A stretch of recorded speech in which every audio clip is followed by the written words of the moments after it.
Welcome to the Rise to the Challenge podcast. Joining me today, she's a type 1 diabetic, lifestyle blogger, and National American Miss Arizona. It's Sophia Livolsi. How are you doing today, Sophia? Hey, Alex, I am just fantastic. Thank you for having me on your show. We're so excited to have you on the show to talk about your rise to the challenge. What we like to do with all of our guests is go right to the beginning. Talk about where you're from and what you like doing growing up.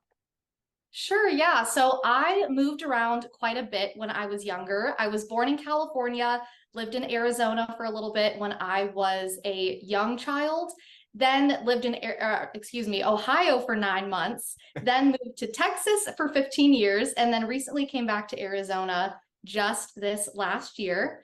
I've always been a pretty social person, so I love to hang out with friends ever since I was little. Big on being outdoors, whether it's, hiking, camping, fishing, all of those types of things. I love cooking and baking, and my interests have kind of been established since I was a little kid, which is funny enough. Obviously, they change a little bit, but I'm the type of person that I know what I like and I stick with it. Would you say you're more of a West Coast kind of person because you tried the Midwest with being in Ohio and then you're back to the West Coast? Oh, that's so tough. I'm definitely either West Coast or Southern because Okay. I just loved Texas. It's so much fun there. What's a favorite thing you did in Texas or like something that's been memorable for you? Sure, yeah. So football is a huge part of the Texan culture. And the high school that I went to, for people who are high school football fans, was Allen High School. And we had a $60 million football stadium for our high school team. It was absolutely absurd, but it was definitely a focal point for the community, for everyone to come together. And that will always, of course, stand out to me when I think about Texas because of how crazy it was. I've seen those photos of what high schools look like down there, and especially their stadiums, like having practice facilities. And I'm thinking, where's all this money coming from? Like, I looked Right? at high That's a good school question. and people thought, like, the people that were going to my high school was rich. And then I'm looking at these, I'm like, you can't compare me to that. What's there?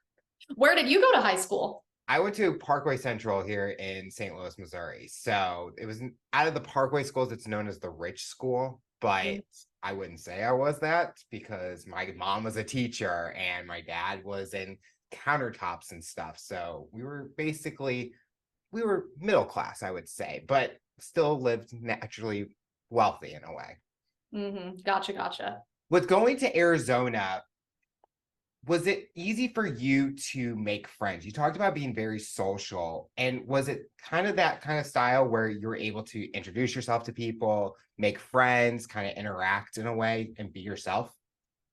Yeah, sure. So when I first moved back to Arizona, it was right after I graduated college. And in college, of course, it's a lot easier of an environment to make friends because you have people your age just naturally around you, right? So I moved here fresh out of college, and it was the first time in my life when I didn't have a natural place to meet friends. Mhm. So I did quite honestly just go up to people at different events and groups that I went to and said, "Hey, my name's Sophia. I'm trying to make new friends. I just moved here." And that was even a little bit out of my comfort zone, even though I am quite social, because that's just a scary thing in general to like put yourself out there like that. But so it was scary, but I managed to do it. And I have some awesome girlfriends out here now. So it all worked out in the end. Growing up, did you have anyone that was a big motivator or inspiration for you? That's a great question. I feel like the basic answer is parents. Yeah. So I'm going to give you a two-part answer because there's a couple people I'm thinking of. So of course, my parents, those were two people in my life, my mom and dad, that really inspired and motivated me. My family has always been quite close, and I feel very blessed and fortunate with the way my parents raised me. I feel like they instilled a lot of great values in me that I'm very, very thankful for. And then the second part of that answer is one of my high school teachers. Her name was Mrs. Rowley. She just totally invested in her students and really got us involved just past the classwork. She got us involved in extracurriculars. She really cared about our personal lives. And she was just one of those teachers that, you remember forever because she made such a huge impact on your life. With how involved she was as a teacher in your guys's extracurricular and studies and even personal lives, is there something that she did or a skill that she gave you guys that you still instill today with the things that you do with getting involved or getting into certain activities and stuff like that? Yeah, so the main extracurricular that she encouraged us with was something called DECA, which Okay. the way that have you heard of that before? Yeah. Yeah, and so for the people that don't know, the way I like to explain it is it's kind of like a Shark Tank situation for high schoolers, where the sharks are judges kind of judging you on your ability to present or have different business interactions.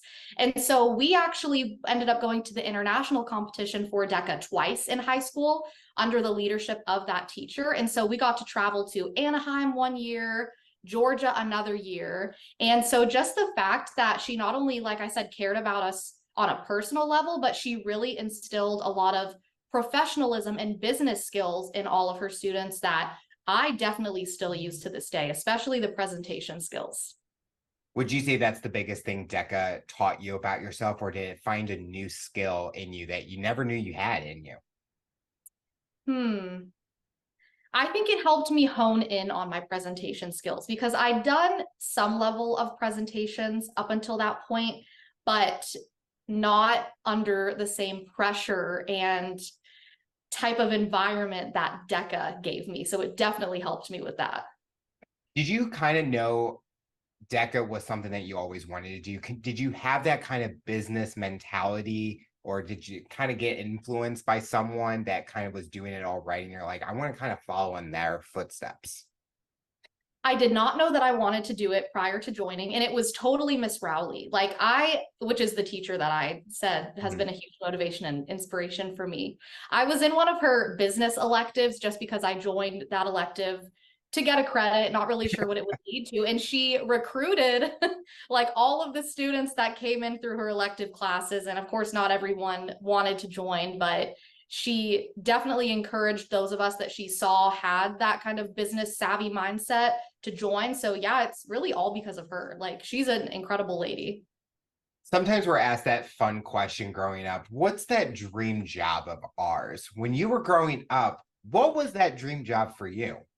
Yeah, so funnily enough, I always knew I wanted to be involved in business in some level. I didn't necessarily want to do DECA, didn't necessarily know how it would come about, but I would always say that I wanted to be in the people side of business. And I feel like that's a weird question to answer like that when you're a young child, but my dad was in sales. And so I always experienced him going to bring lunch to his customers, going to take his customers to nice dinners, getting to help others in a very customer service focused role. And so I've always known that I really enjoy helping and serving people. And I also enjoy business. So that's kind of where that interesting answer came from.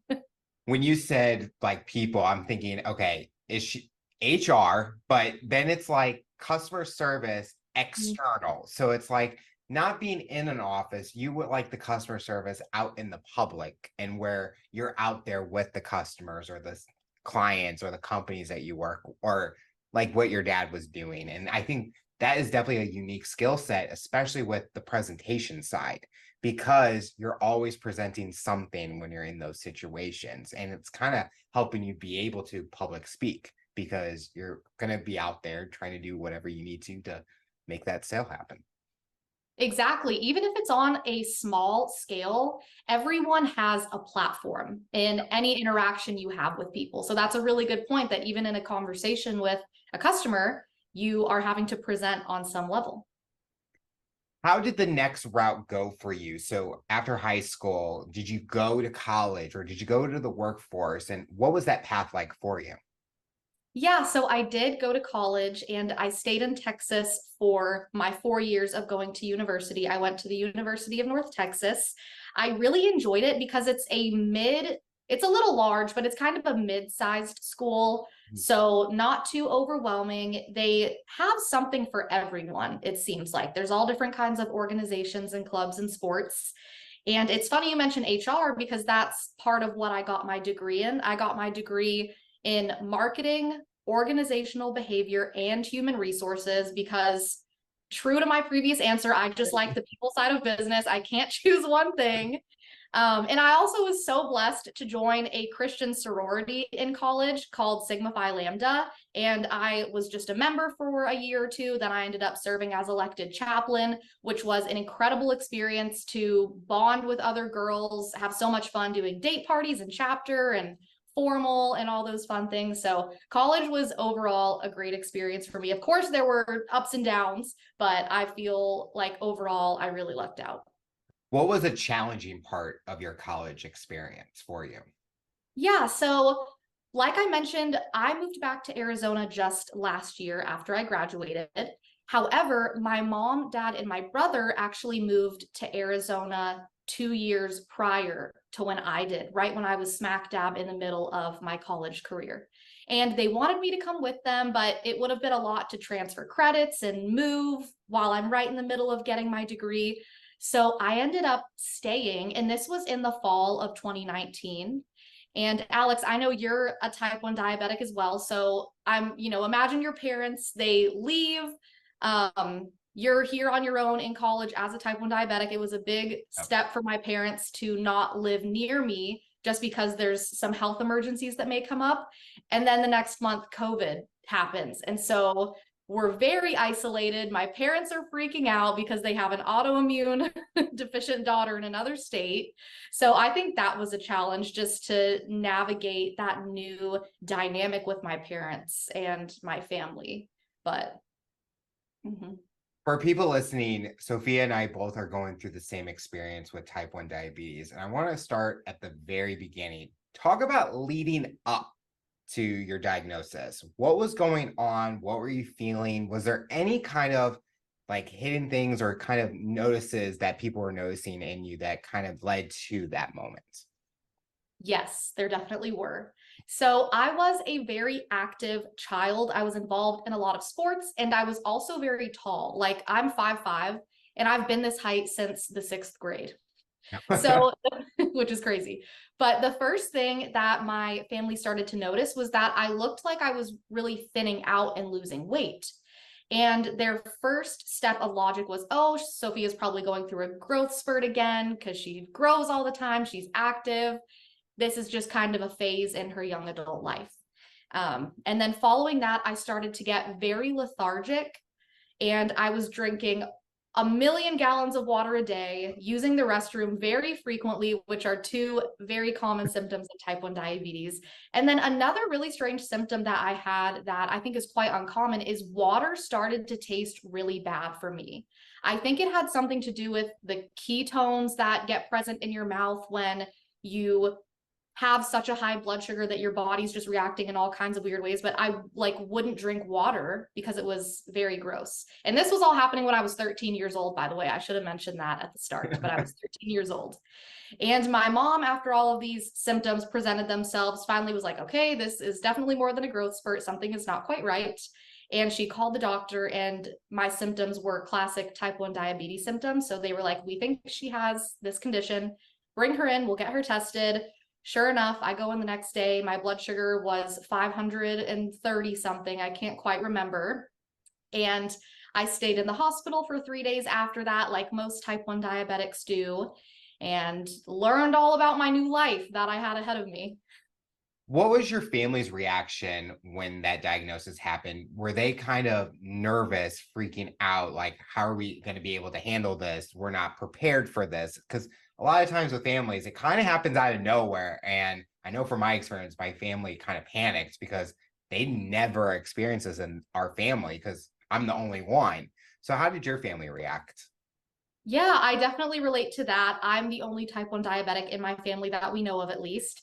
And my mom definitely went a little bit into worry mode just because she's such a caring and concerned parent. That's kind of how she is.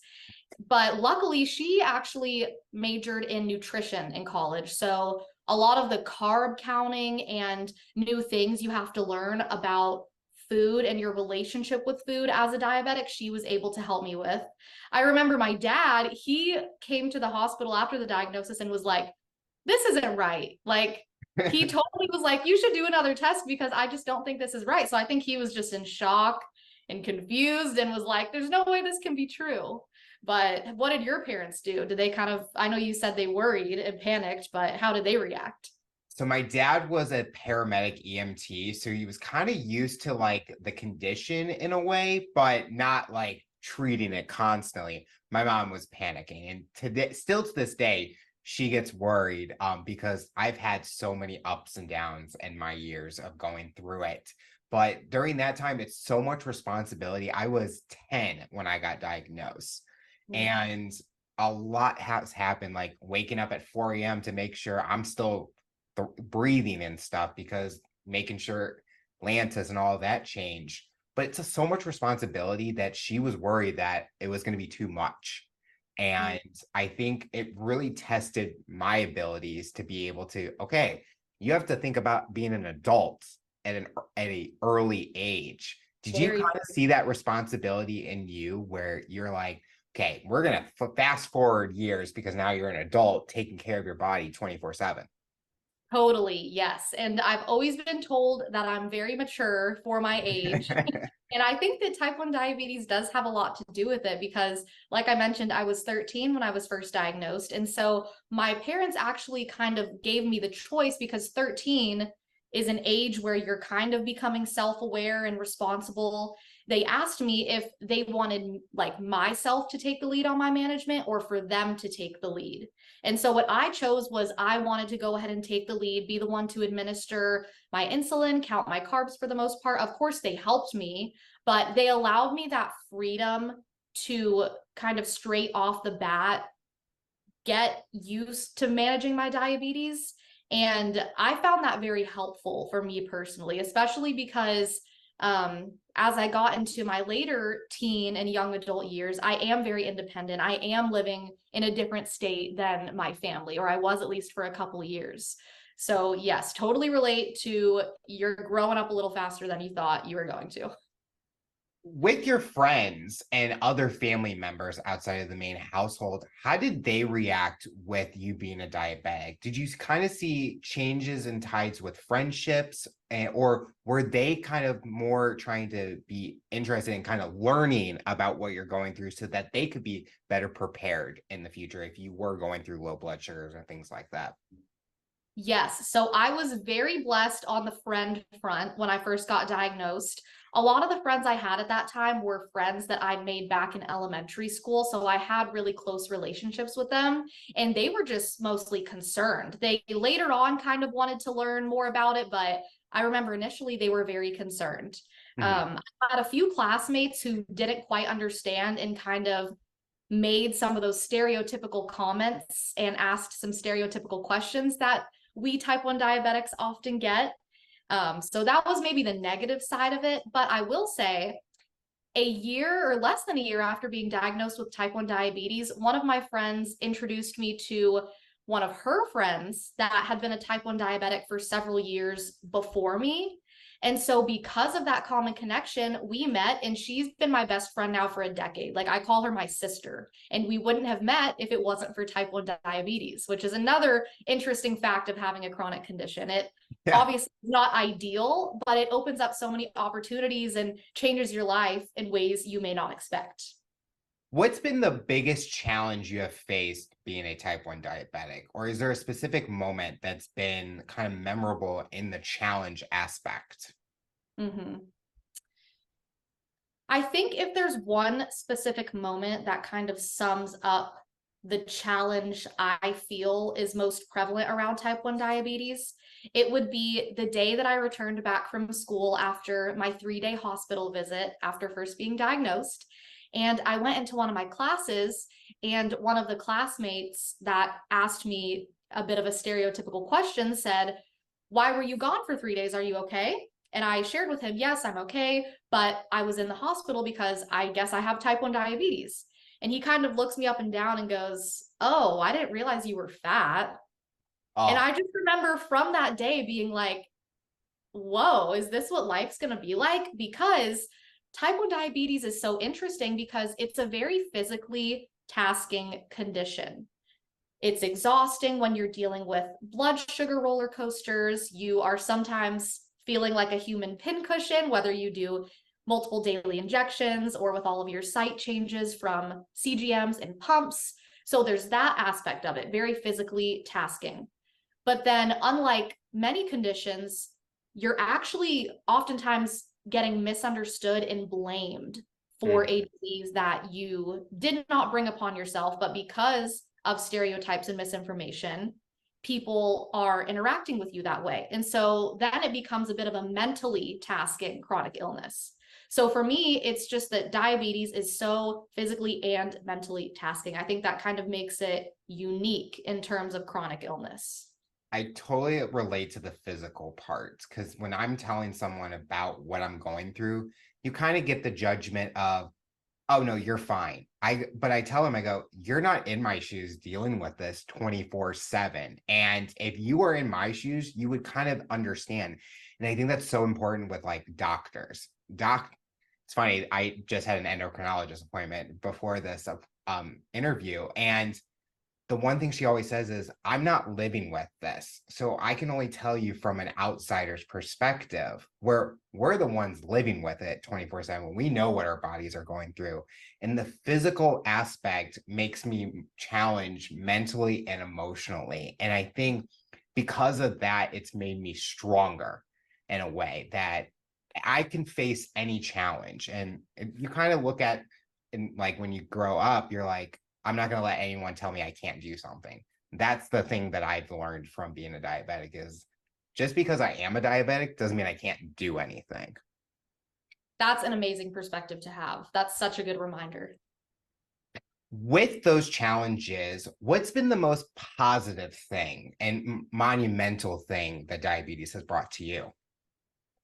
Absolutely. So I relate to you quite a bit on the fact that although we have this condition, it really strengthens you. And like I mentioned earlier, obviously having type 1 diabetes is not ideal, but there are so many honestly wonderful things that come out of it. I'm now much more considerate of how to take care of my body, how to properly fuel it with nutrition. I'm much more empathetic. I'm stronger. I'm braver. I'm less fearful of different things that I used to be scared of before dealing with something so difficult like a chronic condition. And so I love these resilient characteristics that being a type 1 diabetic has brought me. And I've loved that in my journey, I've been fortunate enough to learn from other diabetics and share my knowledge with other diabetics through my blog and through different speaking engagements that I've done. So I wouldn't be who I am today without type 1 diabetes. And I think that's something I try and remember a lot.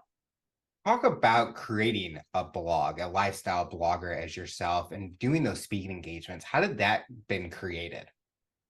So when I was 18 years old, I kind of had finished up middle school, high school. I was very active with JDRF and really enjoyed volunteering and making a difference in the type 1 community.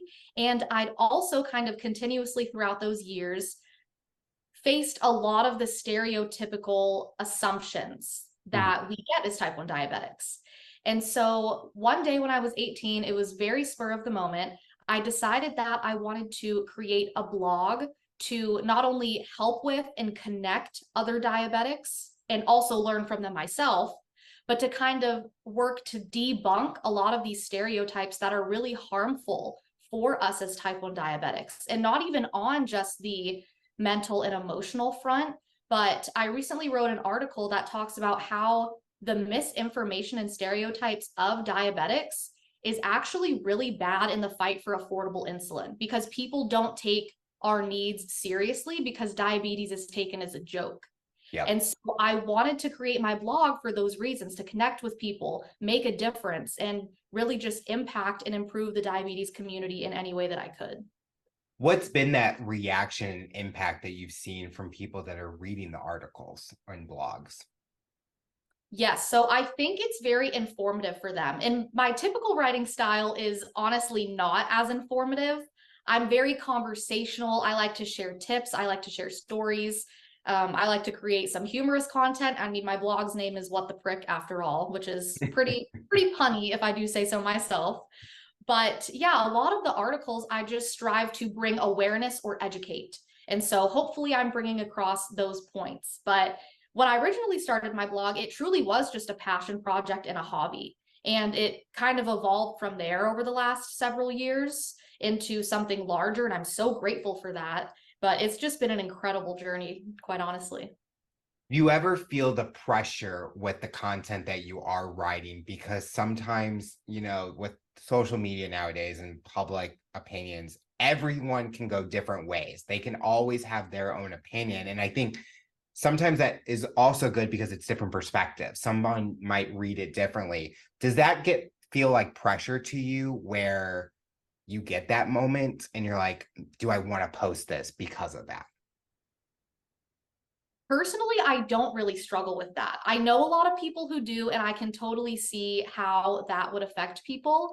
But from my perspective, my page is me sharing my journey and my perspective. I know it's not always agreeable. It Mhm. may not be right, but this is just my opinion and my personality shining through my posts. So if you don't agree, you don't have to follow, and I totally get that, but I'm just sharing my journey and my perspective because that's what I have to offer the world. And I want to be true to myself. Do you have a favorite article, blog, content post that you've done that's kind of been fun for you to create? Mm. Yes, there is one article that I felt so inspired by, really enjoyed the conversation that it was derived from. And it was my blog where I interviewed a man named Richard Vaughn, who at the time had been living with type 1 diabetes for over 75 years with no major complications. And he is just the sweetest elderly man who loves his wife, loves his family, is just so positive. And I think that's so inspiring for people to hear that it's possible to live with a chronic condition for a long time and have a happy, fulfilling life. What do you see the future for yourself with content creation? Is there something that's been on that vision board that you're wanting to create, or where do you see what's next?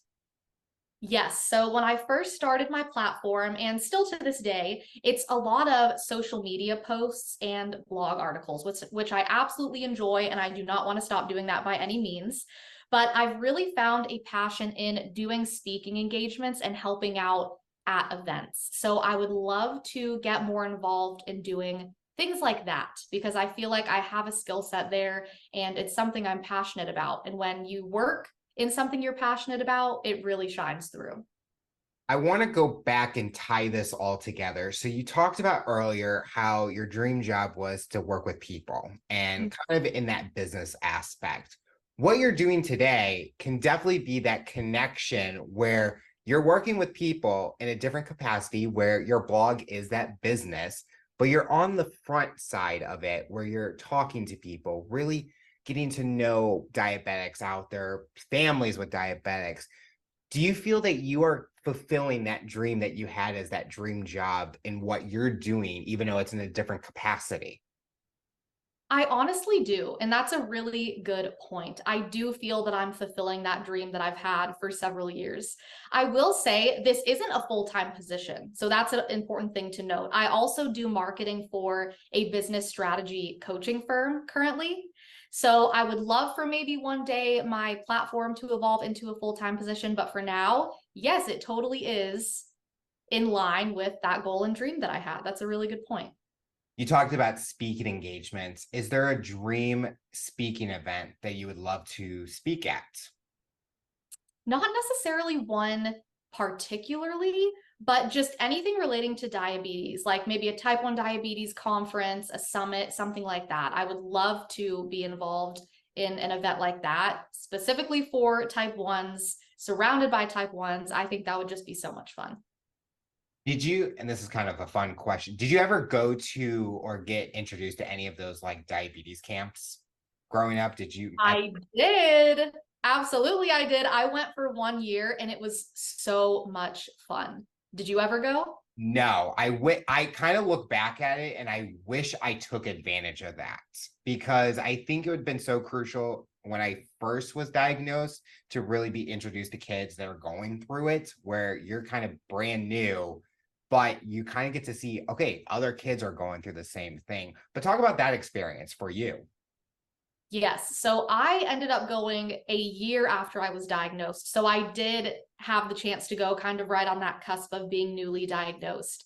And I went with the type 1 diabetic girl that later became my best friend. And it was just an unbelievable experience. That was my first time meeting several other type 1 diabetics, and just being in a room and looking around and seeing medical devices on almost every person, and just knowing that everyone understands exactly what you're going through in this aspect of your life was so cool. And then, kind of a side note, fun story from this. So I still stay in touch with several of these people that I met at this diabetes camp, and this was almost 10 years ago at this point. And one of the guys that I stayed in touch with ended up going to the same college as me. Oh, And wow. so one day he came over to my apartment and we were hanging out, catching up. And my roommate at the time came downstairs, and then they ended up striking a conversation. And I could kind of see some sparks flying. I was like, whoa, what's going on here? And so they ended up hitting it off. And now they are actually married. They've been married for over a year. And so that's another thing that type 1 diabetes brought to fruition. If I didn't have diabetes and if he didn't have diabetes, we wouldn't have gone to the camp, and all these things that happened later, he wouldn't have met his future wife. So that's just a funny story that I love about diabetes camp. Add matchmaker to the resume. No, I trust me, they had their own conversation going. They did not need me. I was like trying to sink into the couch. Like, Anyone that's listening to the audio version, you're probably not seeing what Sophia and I look like right now. But Sophia has her stash and crowns. And talk about this journey that you're on as National American Miss Arizona. yeah, so I was very recently crowned Miss Arizona on July 24th. So it's only been a couple of weeks.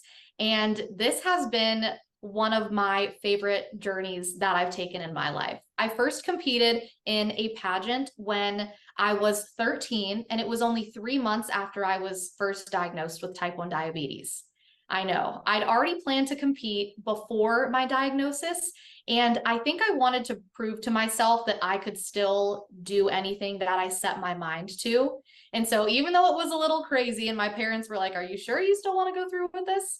I sure did, because I'm stubborn like that. And ever since that first pageant, I absolutely fell in love. I got fourth runner up at that first one, which was really exciting.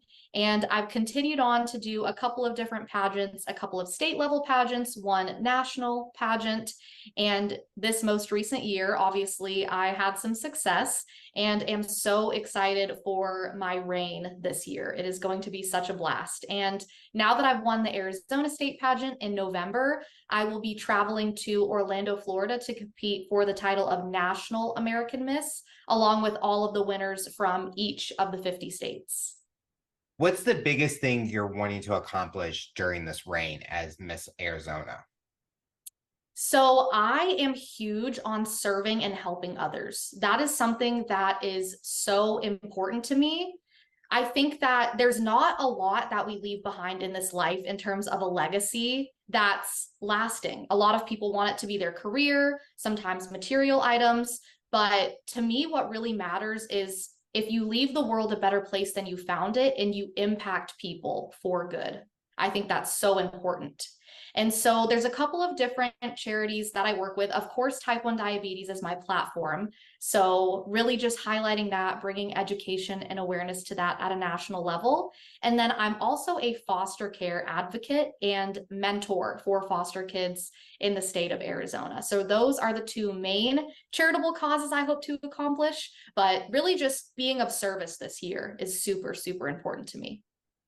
A lot of times the pageant world definitely gets their versions of public opinions with TV shows, things that they read in the media. And you kind of talked about how you debunked type 1 diabetes facts and stereotypes. Is there anything you can share to us about what the pageant world is truly like for you and the things that you experienced in the pageant world and kind of how you got involved, being on the stage, what it's taught you about yourself? Absolutely. So the system that I compete in is called National American Miss. And this system is just fantastic. Like I said, I've been competing in it since I was 13. It's so awesome. I just don't want to leave. And their main mission is growing confidence.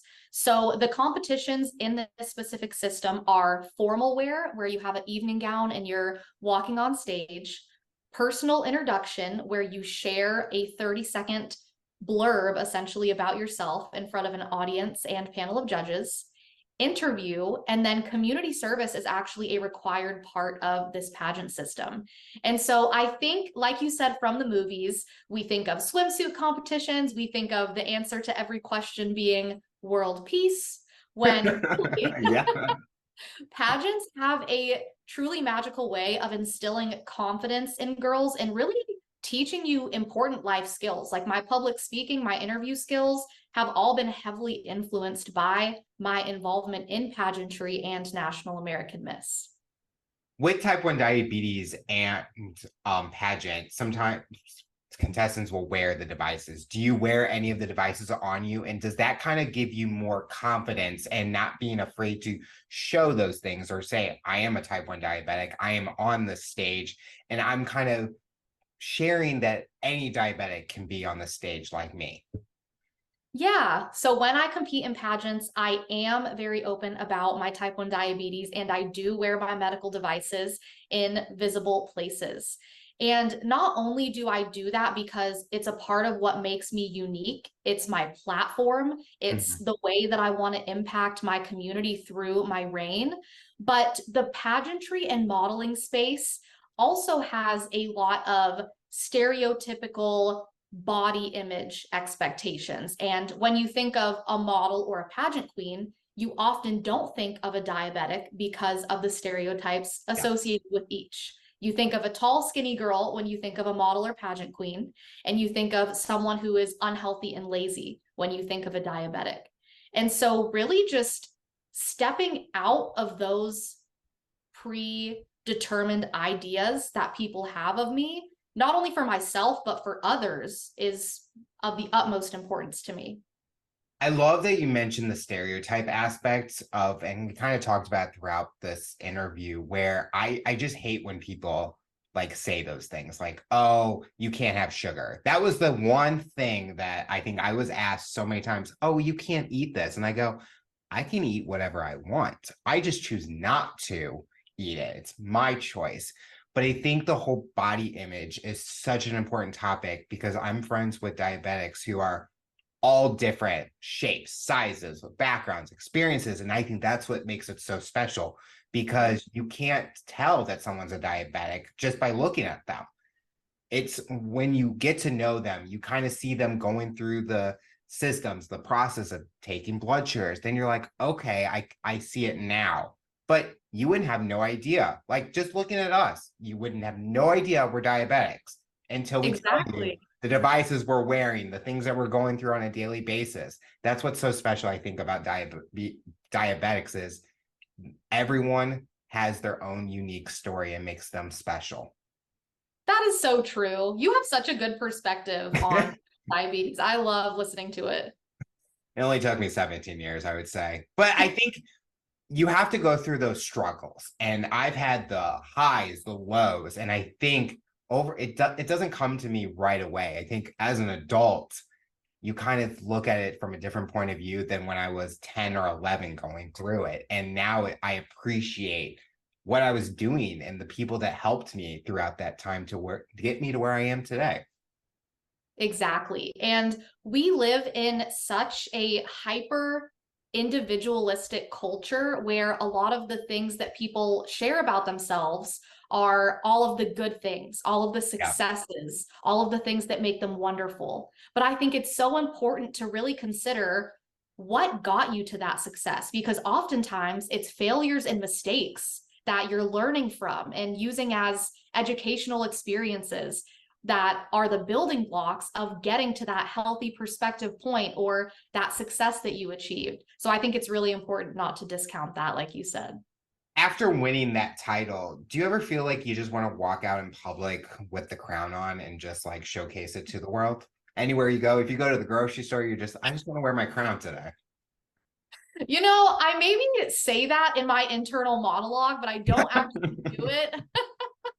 Like, for example, I recently went on a family vacation and it was the first time that I wore the crown and sash out in public when it wasn't like a pageantry setting. And I was actually nervous because I mean, it's still so new to me. And I was like, oh my gosh, people are going to look at me. They're not going to know what's going on. But I was like, why do I care? Like, this is my moment. I'm going to go take a couple pictures. No one's going to care.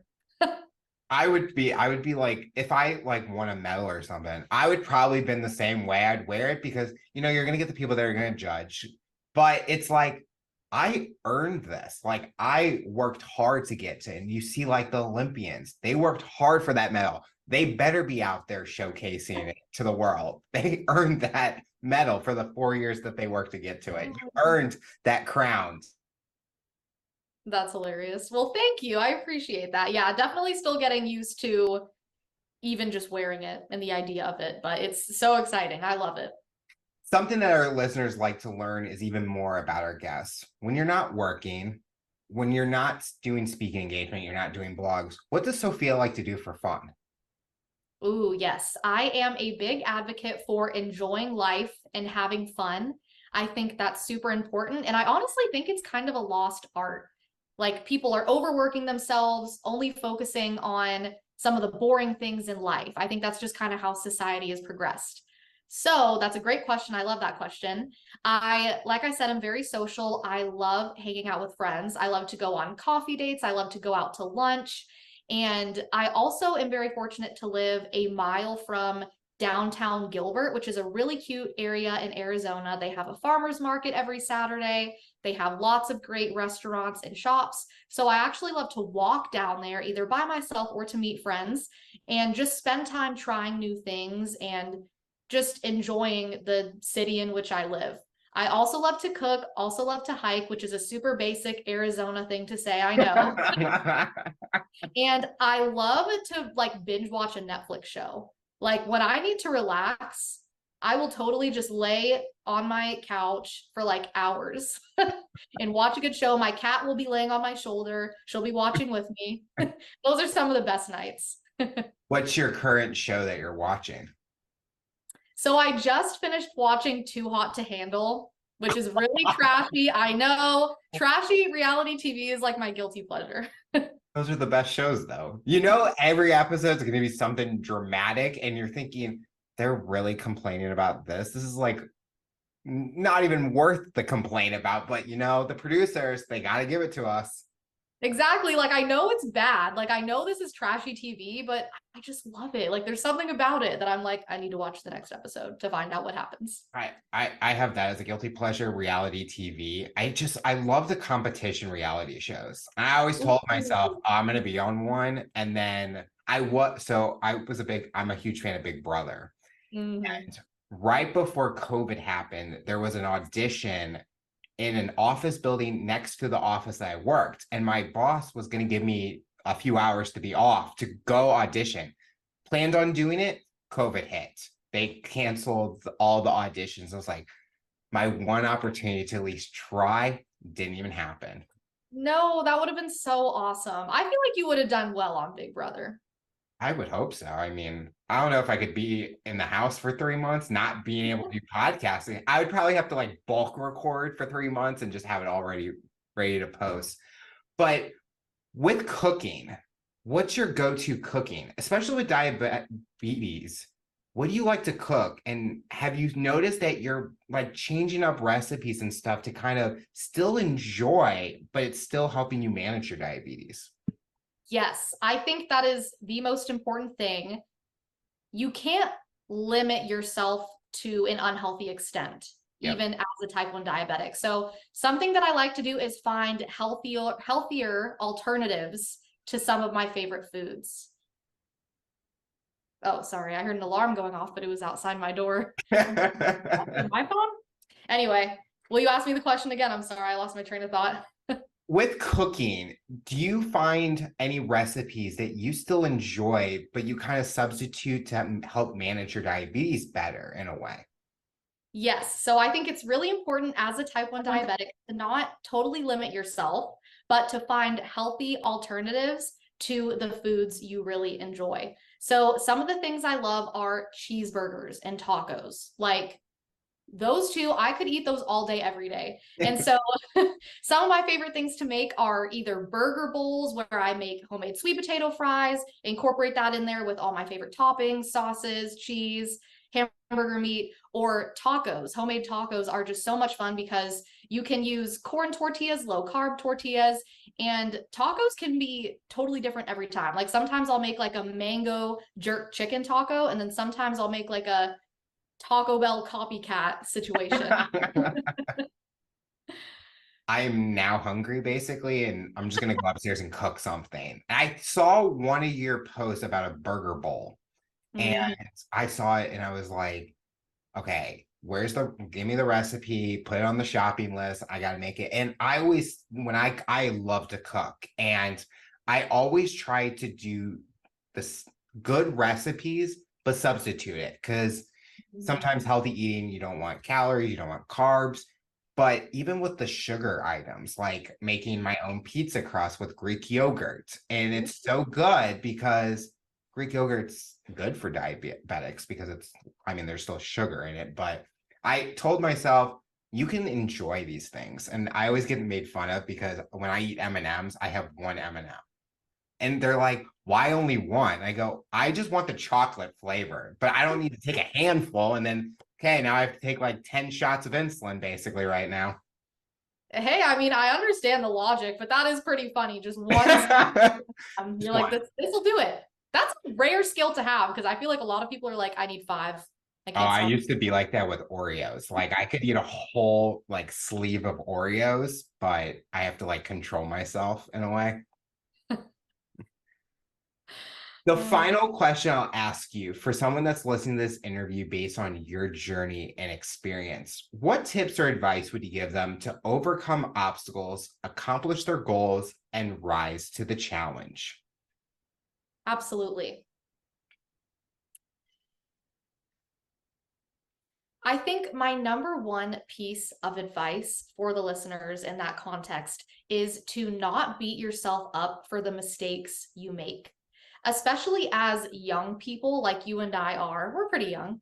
We are learning so much, and making mistakes is only natural. And for some reason, people often feel a lot of shame around that. However, looking at these situations as learning opportunities and taking them, analyzing them, and using them to improve on for the next time, I think is something that's so important. So it's all about your perspective when it comes to mistakes because you're going to make them. It's only natural. But yeah, my number one piece of advice is to harness them for good and don't beat yourself up.